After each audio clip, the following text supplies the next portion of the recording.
సూర్యాపేట జిల్లా చిల్కూరు గ్రామంలో దళిత యువకుడు రాజేష్ లాకప్లో మరణించిన సంఘటనపై బీఆర్ఎస్ నాయకులు ఆర్ఎస్ ప్రవీణ్ కుమార్ తీవ్రంగా స్పందించారు. పోలీసులు అన్యాయంగా కొట్టడంతో రాజేష్ మరణించాడని కుటుంబ సభ్యులు, గ్రామస్తులు ఆరోపిస్తున్నారు.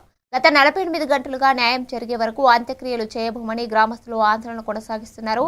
ఇంత పెద్ద సంఘటన జరిగిన హోంమంత్రిగా రేవంత్ రెడ్డి ఎందుకు స్పందించడం లేదని ప్రవీణ్ ప్రశ్నించారు.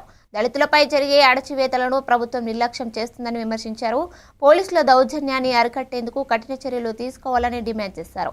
నిజానిజాలు వెలుగులోకి రావడానికి ఎస్ఐటీ విచారణ జరగాలని, బాధ్యులపై ఖచ్చితమైన చర్యలు తీసుకోవాలని స్పష్టం చేశారు. రాజేష్ కుటుంబానికి న్యాయం జరిగే వరకు పోరాటం కొనసాగిస్తామని బీఆర్ఎస్ నాయకులు తెలిపారు. గ్రామంలో ఉద్రిక్తత కొనసాగుతుండగా పోలీసులు అదనపు బందోబస్తు ఏర్పాటు చేశారు. మీరే ముఖ్యమంత్రి, మీరు ఎందుకు రాజీనామా చేయాలో నేను చెప్తా.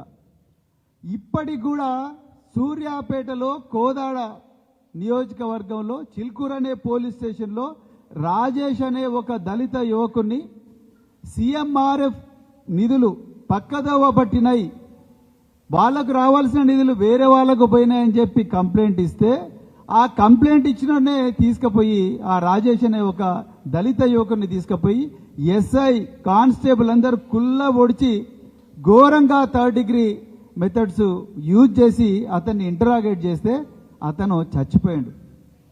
48 గంటల నుండి ఆయన శవాన్ని పెట్టుకొని అదే చిల్కూరు గూడెంలో ఆ పేద దళితులందరూ కూడా ధర్నా చేస్తున్నారు.